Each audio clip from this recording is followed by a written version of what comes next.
Mark chapter 9. I'm truly I tell you, some who are sitting here will not taste as before they see that the kingdom of God has come with power. After 6 days, Jesus took Peter, James, and John up onto the high mountains where they were all alone. There he was transfigured before them. His clothes became dazzling white, whiter than anyone in the world could bleach them. And there appeared before them Elijah, Moses, and they were talking with Jesus. Peter said to Jesus, Rabbi, it is good for us to be here. Let us put up 3 shelters, one for you, one for Moses, and one for Elijah. He did not know what he was saying because he was frightened. And a cloud appeared and covered them, and a voice from heaven said, This is my son whom I love, listen to him. Suddenly, when they looked up, they saw nobody they no longer saw anybody except for Jesus. As they were coming down from the mountain, Jesus warned them not to tell them anyone until the Son of Man had risen from the dead. They kept the matter to themselves, discussing what rising from the dead meant. And they asked him, Why do the teachers of the law say that Elijah must come first? Jesus replied, To be sure, Elijah does come first and restore all things. Why then is it written that the Son of Man must suffer much and be rejected? But I tell you, Elijah has come, and they have done to him everything they wish, just as it is written about him. They came to the others. When they came to the other disciples, they saw a large crowd around them, and the teacher of the law arguing with them. As soon as all the people saw Jesus, they were overwhelmed with wonder, and they greeted him. What are you arguing with them about? He asked. A man in the crowd answered, Teacher, I brought you my son, who is possessed by the Spirit, has robbed him of speech. Whenever it seizes him, it throws him to the ground. He foams at the mouth, gnashes his teeth, and becomes rigid. I asked your disciples to drive the demon out, but they were not able to. You unbelieving generation, Jesus replied, How long shall I stay with you? How long shall I put up with you? Bring the boy to me. So they brought him. The spirit saw Jesus and immediately threw the boy into the convulsion.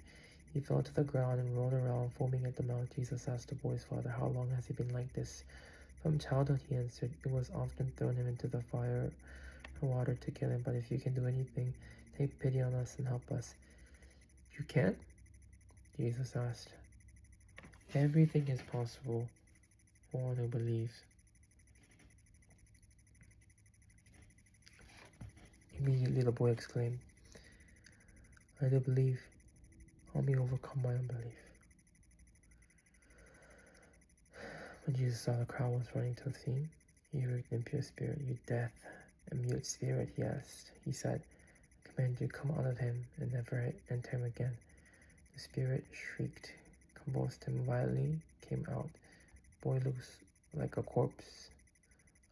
That many said he is dead. But Jesus took him by the hand, lifted him up his feet, and he stood up. And after Jesus had gone indoors, his disciples asked him privately, Why couldn't we drive it out? He replied, This kind can only be driven out by prayer. They left the place, passed through Galilee.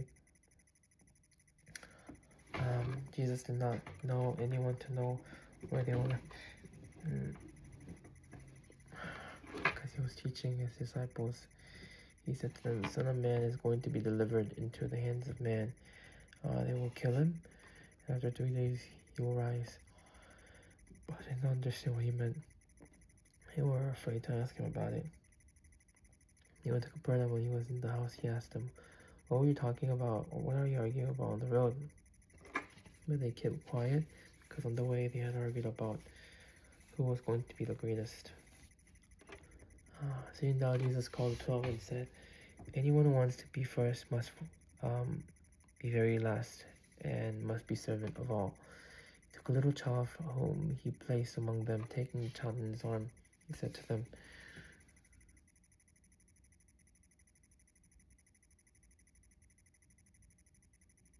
Whoever welcomes one of these little children in my name welcomes me. And whoever welcomes me does not welcome me, but he welcomes the one that has sent me. Teacher, said John, we saw someone driving out demons in your name, and we told him to stop, because he was not one of us.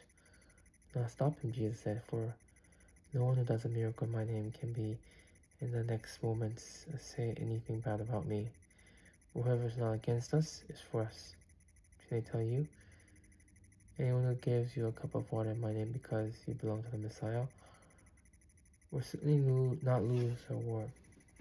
Anyone causes one of these little ones, those who believe in me, stumble, it will be better for them if a large milestone were hung around them in the neck and they were thrown into the sea.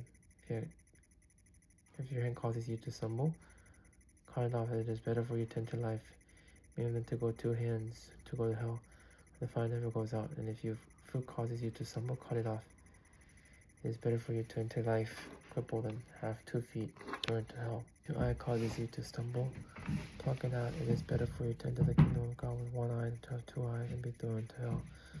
The worms that eat them do not die, and the fire is not quenched. Everyone will be salted with fire.